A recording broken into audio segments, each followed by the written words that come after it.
Baik, kita akan lanjut ke materi selanjutnya tentang unsur-unsur penelitian dalam penelitian kuantitatif, khususnya tentang variabel penelitian. Ya, jadi minggu lalu kita sudah bahas masalah penelitian. Sekarang kita akan fokus apa dan bagaimana ya variabel penelitian dalam penelitian kuantitatif. Submateri yang akan kita bahas pada pagi hari ini berkaitan dengan definisi dan istilah variabel, kemudian tingkat pengukuran, jenis variabel, dan operasional variabel ya. Jadi ini beberapa submateri yang akan kita bahas pada pagi hari ini.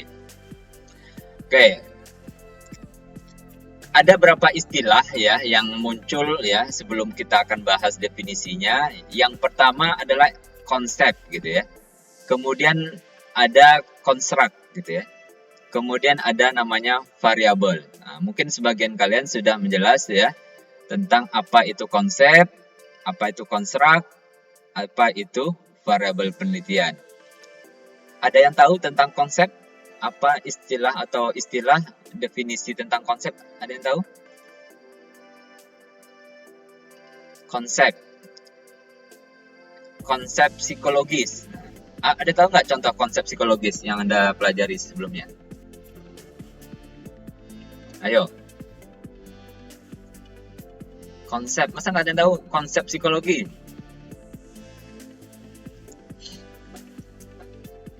Ada yang tahu? Rancangannya, Pak. Konsep.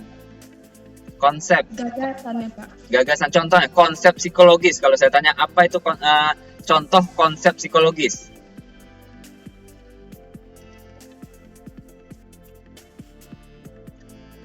Konsep Freud.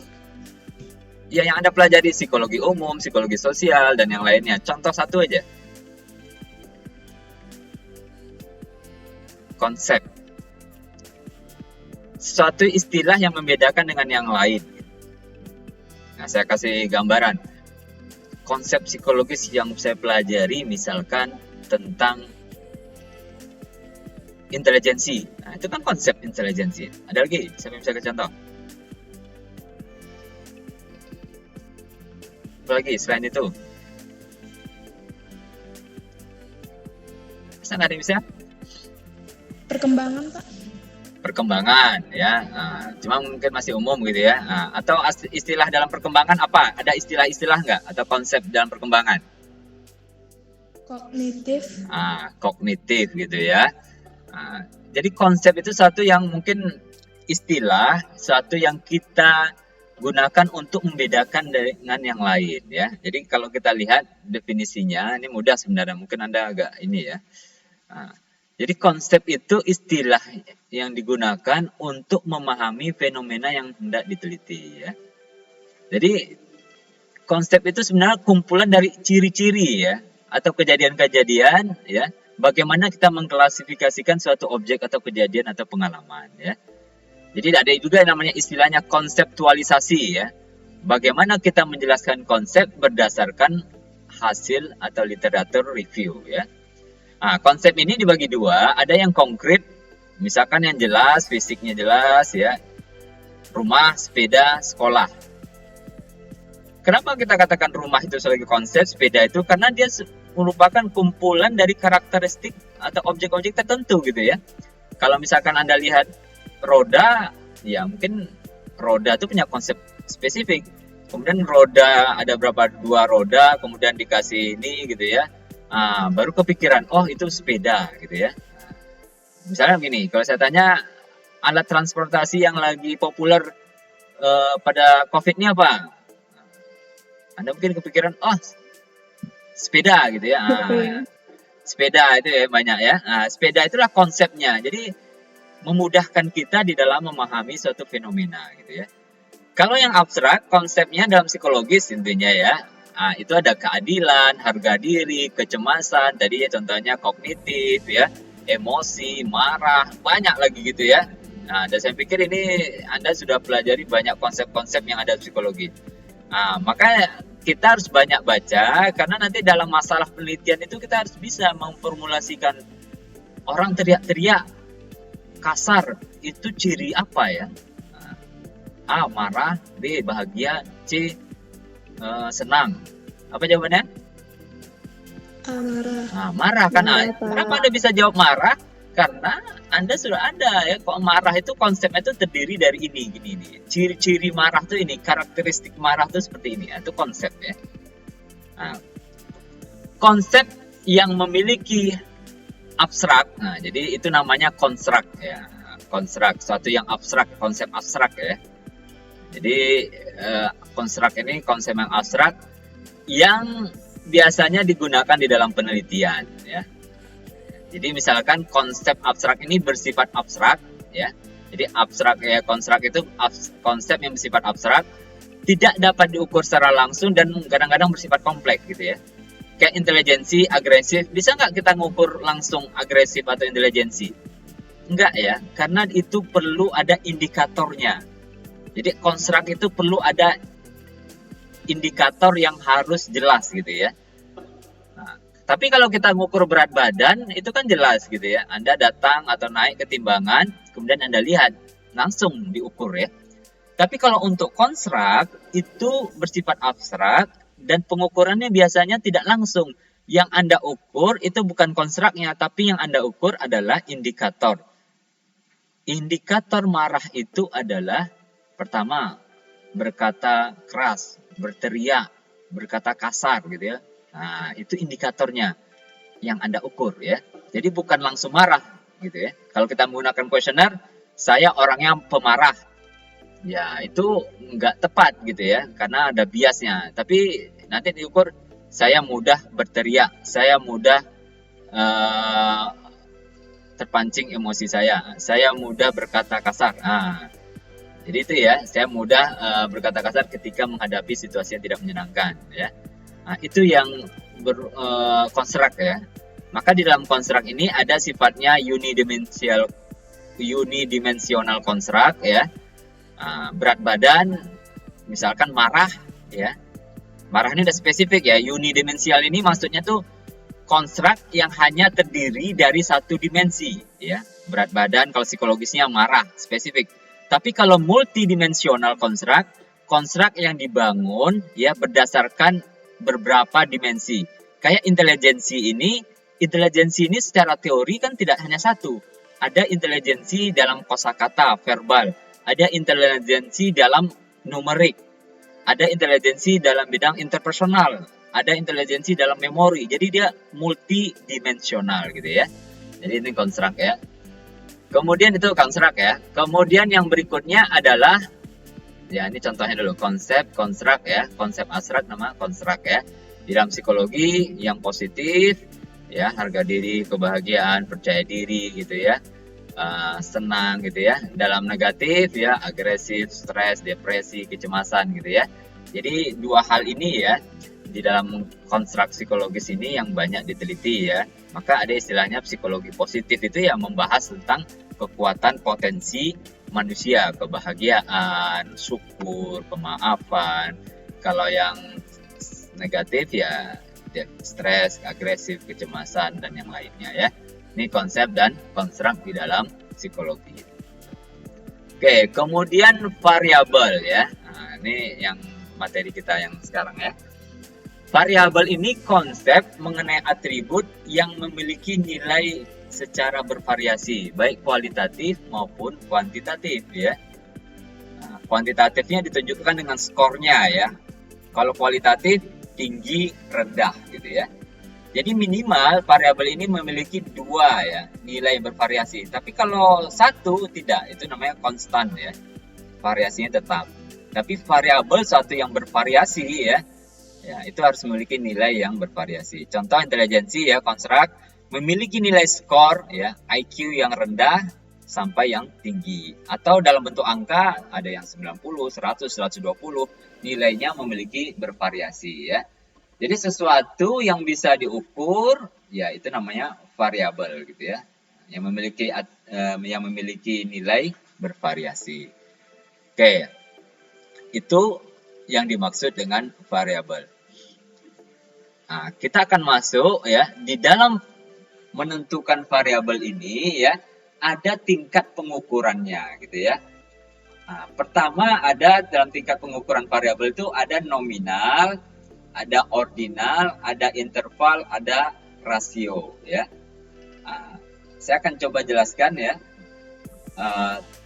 Nominal dulu. Variabel yang memiliki tingkat pengukuran nominal itu memiliki ciri ya. Yang pertama dia merupakan kategori atau penggolongan ya. Nilainya dia tidak ada nilai.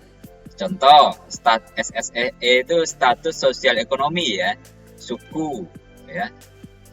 Apalagi ada yang bisa kasih contoh nggak? Konsep atau variabel yang memiliki kategori penggolongan. Ada yang bisa kasih contoh?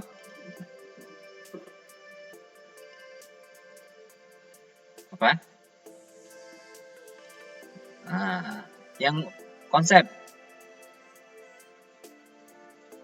suku, apalagi status sosial ekonomi. Dia nggak ada nilai mana yang baik, mana yang tidak ya. Bisa kita katakan kaya itu lebih bagus sama miskin, nggak juga gitu ya. Agama ya, negara ya, Indonesia apa ya, itu namanya variabel yang memiliki kategori ya, penggolongan. Dia hanya membedakan satu dengan yang lain ya. Kemudian ada juga yang ordinal ya. Ordinal ini cirinya dia sudah punya tingkatan ya. Tidak diketahui jaraknya antara satu tingkatan dengan yang lain. Kemudian tidak ada nol mutlak. Nah, nanti nol mutlak saya jelaskan ya. Kemudian contohnya adalah jabatan juara ya. Dan skala psikologis, pengukuran psikologis banyak pada taraf ordinal. Yang sangat setuju, netral, sangat tidak setuju ya. Nah, itu ordinal ya. Sekarang kita tanya tes ya. Dia bedanya dengan nominal itu dia sudah ada jarak. Dia sudah ada tingkatan. Juara yang paling tinggi juara berapa? 1, Pak. Nah, 1 kan ya. Juara 1 tentu lebih tinggi kan, sudah ada tingkatan ya. 1, 2, 3. Jabatan yang paling tinggi di perusahaan. Direktur, manajer. Direktur. Nah, direktur kan kita sepakat semua direktur. Tapi kalau Anda nominal, nah, jenis kelamin, mana yang lebih bagus? Lebih baik intelijensinya pria atau wanita? Yang wanita jawab wanita, yang pria jawab pria. Nah, nggak bisa. Mana yang lebih bagus sukunya? Jawa, Sunda, Madura, ya. Dan yang lainnya. Ya akan jawab sesuai dengan suku masing-masing, ego masing-masing gitu ya. Nah, tapi kalau ordinal kita udah sepakat. Yang paling tinggi jabatannya di perusahaan itu direktur. Dalam juara 1 gitu ya. Tetapi antara juara 1, juara 2 itu kita nggak tahu jarak kemampuannya. Memang selisihnya 1 sama 2, 1. 2 sama 3, 1. Sama, cuma kita nggak tahu yang benar-benarnya gitu ya.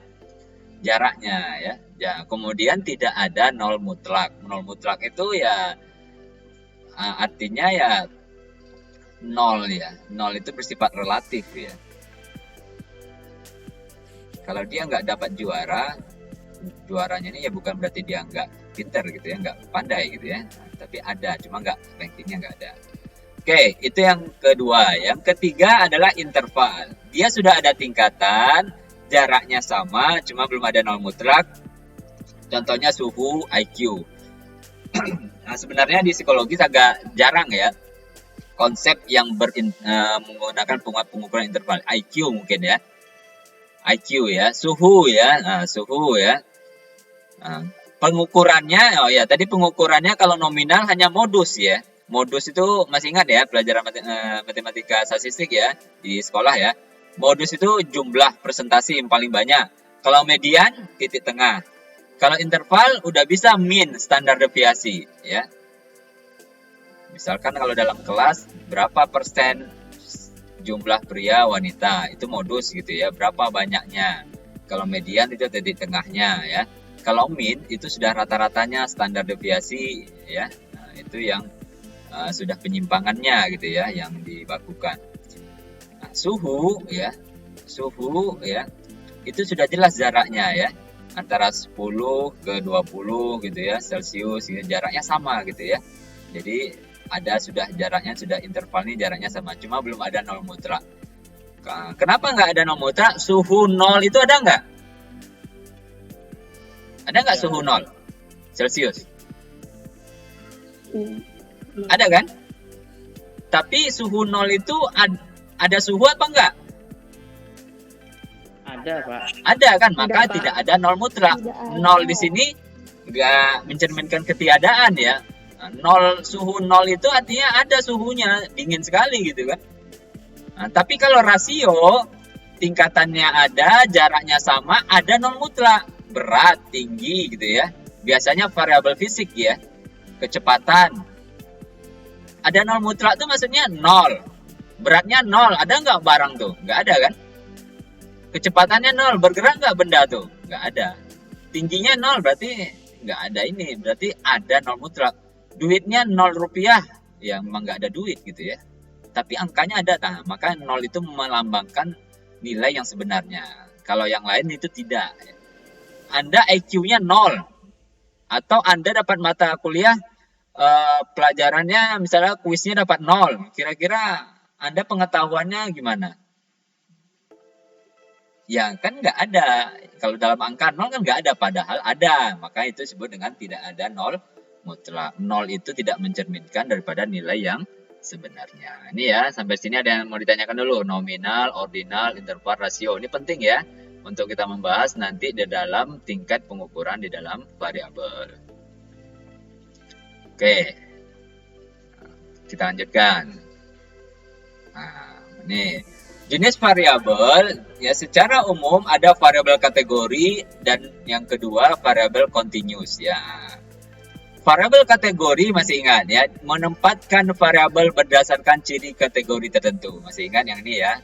Nah, biasanya variabel itu ada pada nominal dan ordinal gitu ya. Jadi ordinalnya termasuk tingkatan ya atau kategori ya. Contohnya tadi ya, ada yang dua dikotomi, pria wanita, hidup mati misalkan ya. Ada yang politomi yang lebih dari dua, suku, agama ya. Ini suka ditanyakan ya dalam identitas diri ya. Jenis kelamin kan pilihannya dua, tapi kalau di Thailand katanya udah lebih dari dua ya. Ada transgender atau apa gitu ya. Nah, politomi ada suku, ada agama, lebih dari dua. Di Indonesia ada 5 apa 6 gitu ya yang resmi. Nah, suku ratusan gitu ya. Nah, jadi ini variabel kategori ya. Dia punya kategori. Cirinya apa? Ya kategori itu tidak ada nilai ya. Tidak ada nilai, hanya membedakan saya ini pria atau wanita, saya suku ini atau agama ini gitu ya. Nah, beda dengan yang continuous ya, memiliki nilai pada jarak tertentu dan ada urutannya ya. Nah, ini variabel continuous ini bisa dijadikan kategori ya. Contohnya kecemasan ini kan continuous ya. Jadi kecemasan itu biasanya variabelnya biasa pada ordinal, interval ya, rasio mungkin enggak ya. Nah, kecemasan itu continuous, dia ada tinggi, ada sedang. Kalau buat kategorinya gimana? Ada tinggi, sedang, rendah ya. Atau tinggi, rendah, boleh ya. Jadi variabel kategori continuous ini kita bisa buat menjadi variabel kategori yang dibuat. Nah, tapi yang di atas ini variabel kategorinya yang sudah alami ya. Pria wanita ini sudah dari sananya sudah ada ya. Nah, makanya variabel kategori ingat ya, desain penelitian yang kemarin ya biasanya digunakan untuk penelitian ex post facto ya atau komparasi ya.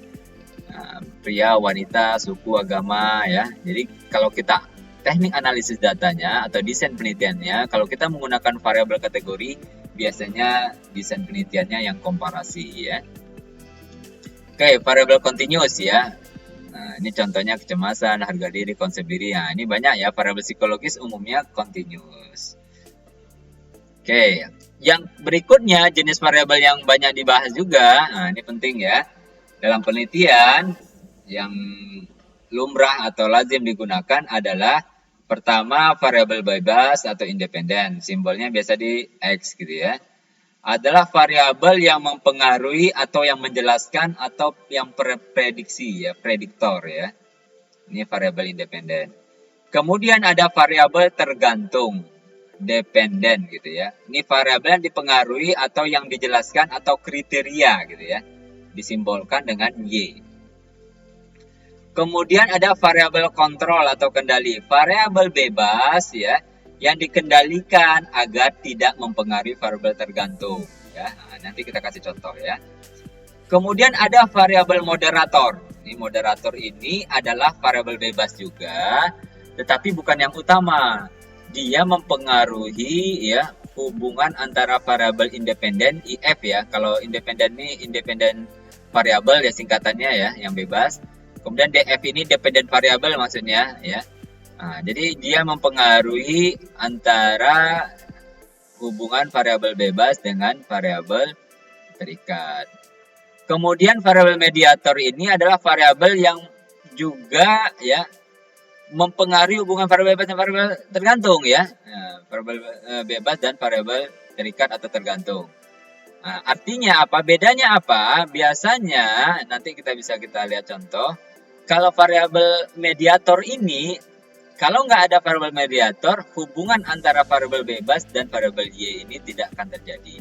Tapi kalau yang moderator bisa terjadi ya. Contohnya seperti ini ya. Judul penelitiannya misalkan peran efikasi diri, motivasi belajar, jenis kelamin terhadap prestasi siswa. Ini ada berapa variabel yang ada dalam judul ini? Ayo. Ada berapa variabel?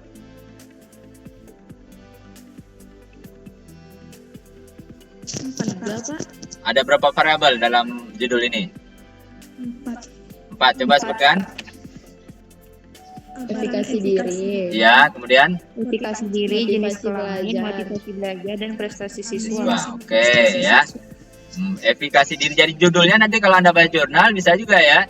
Kadang-kadang lengkap ditulis semua ini, tetapi kadang-kadang kalau terlalu banyak variabelnya, dia hanya menjelaskan misalkan psikological faktor terhadap peran psikological faktor terhadap prestasi siswa. Isinya ya mungkin ada efikasi diri, motivasi dan yang lainnya.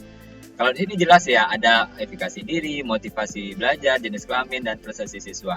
Nah, dari sini kita mana yang independen variabel, mana yang variabel bebas, mana yang variabel terikat atau variabel tergantung. Biasanya variabel dependennya atau tergantungnya cuma satu ya.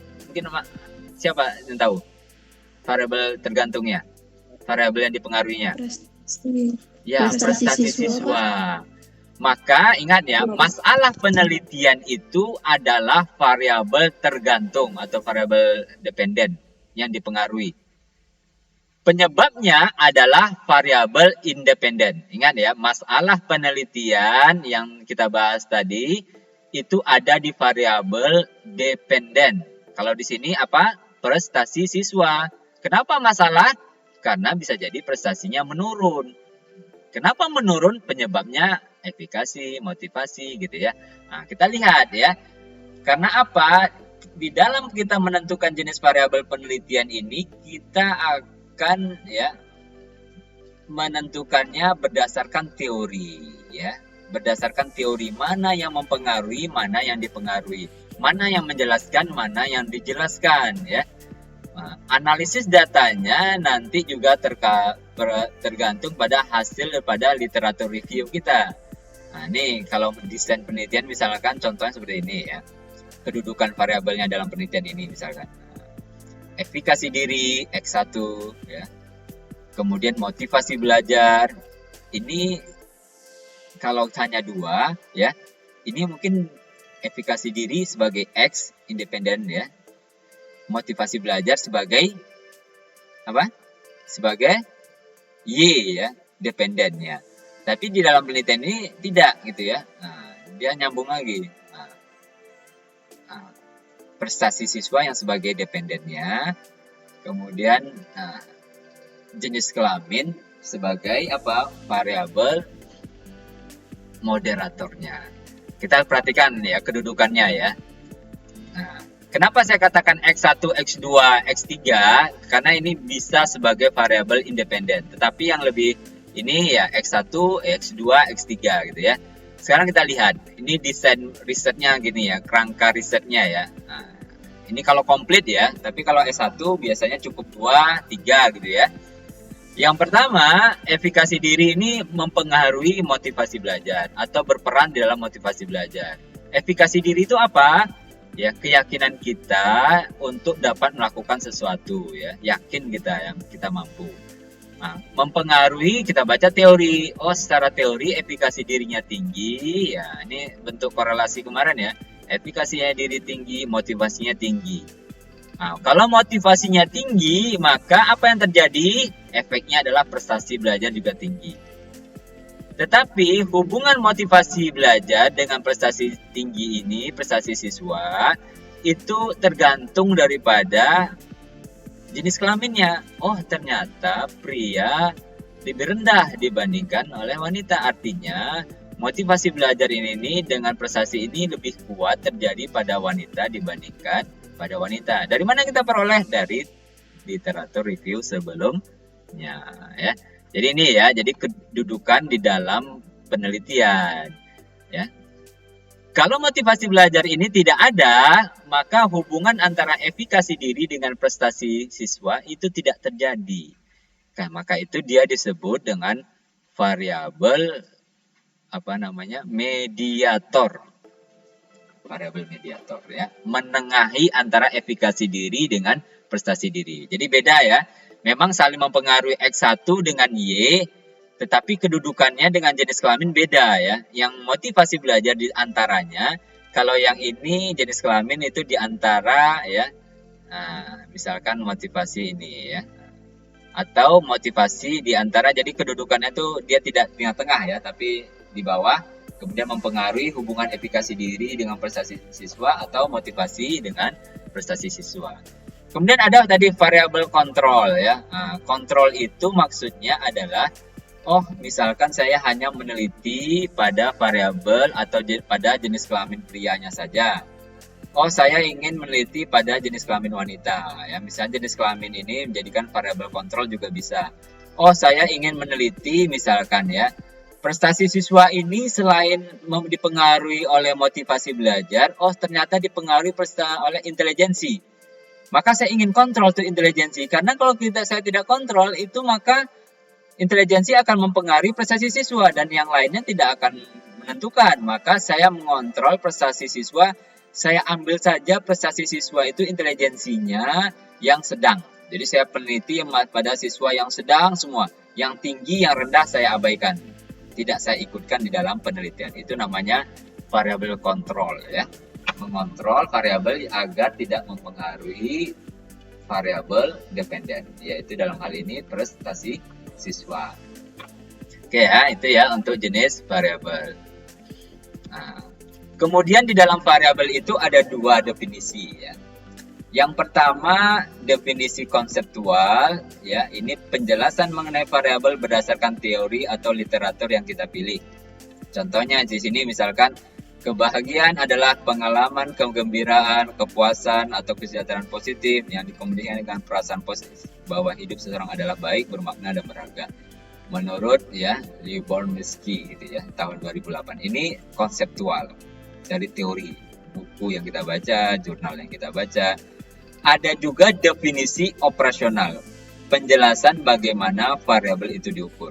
Bisa berisi aspek atau indikator. Contohnya misalkan, kebahagiaan diukur dengan kuesioner kebahagiaan, misalnya kuesionernya namanya the Two Happiness Scale gitu ya. Semakin tinggi skornya, semakin tinggi kebahagiaannya. Jadi Anda boleh lihat, tergantung ya. Ini namanya definisi operasional ya. DO kalau dalam ini ya. Kita mengidentifikasi, mengoperasionalkan bagaimana kita mengukur satu variabel penelitian. Semakin skornya semakin tinggi, maka semakin tinggi kebahagiaan ya. Jadi definisi operasional variabel ini ya, bagaimana cara kita mengukur variabel tersebut ya, biasanya juga berisikan karakteristik variabel gitu ya. Operasional mengacu pada proses pengembangan indikator dan item. Sifatnya jelas dan mudah dipahami.